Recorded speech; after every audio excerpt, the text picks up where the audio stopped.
Well, I am ready to shred some chicken. And you say, why do you have your mixer out? Isn't that just for baking? Well, no, it's not. Not the Pampered Chef Deluxe stand mixer. So I'm going to put this chicken into the bowl. And then I'm going to set it to custom to number 1. And let it go. This should take less than a minute to shred this chicken. I'm using the scraper paddle, which scrapes the side of the bowl as it goes. And I'm really excited to watch how this works.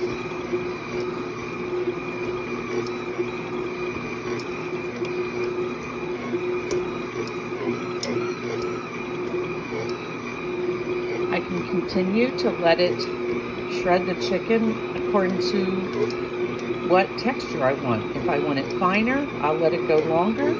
If I want it coarser, I can stop it sooner.